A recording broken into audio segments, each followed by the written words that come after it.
छठ महापर्व की शुरुआत आज से हो चुकी है। कार्तिक माह के शुक्ल पक्ष की चतुर्थी तिथि को नहाय खाए के साथ लोक आस्था के इस महापर्व का शुभ आरंभ हुआ। इसी के तहत दिल्ली में श्रद्धांजलि की सुविधा के लिए सफाई अभियान भी चलाया जा रहा है।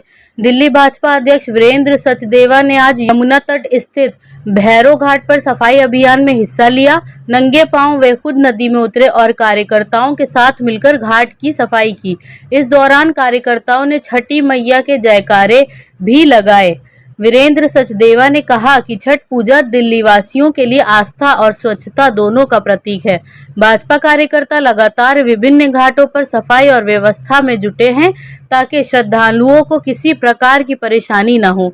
घाट की सफाई के बाद उन्होंने पूरे क्षेत्र का निरीक्षण किया और प्रशासन को साफ सफाई व सुरक्षा की व्यवस्था दुरुस्त रखने के निर्देश भी दिए। छठ पर्व के तहत नहाय खाए के बाद कल खरना का आयोजन होगा और फिर अगले 2 दिनों तक अर्घ्य अर्पण का सिलसिला चलेगा।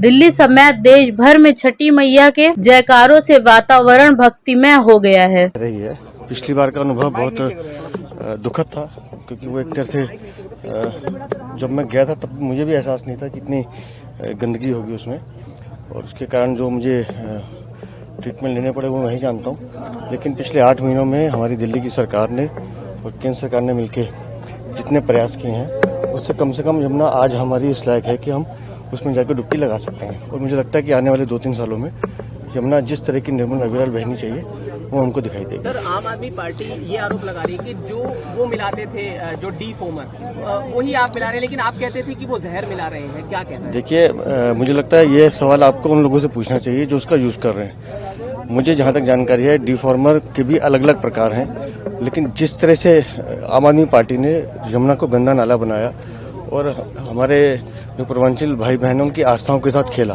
कितने साल यमुना के तट पर उन्होंने पूजा नहीं होने दी। आज इतने सालों के बाद दिल्ली में भारतीय जनता पार्टी की सरकार है तो अब यमुना के तट पर पूजा कर रहे हैं। यमुना की सफाई में पिछले 8 महीनों में हमारी दिल्ली के मुख्यमंत्री और पूरी सरकार ने मिलकर प्रयास किए हैं, जिसका ये परिणाम है कि आज हम यमुना के तट पर पूजा कर पा रहे हैं। मुझे लगता है आने वाले समय में जिस तरह की कल्पना हमारे माननीय प्रधानमंत्री जी की है, यमुना निर्मल अविरल बहेगी और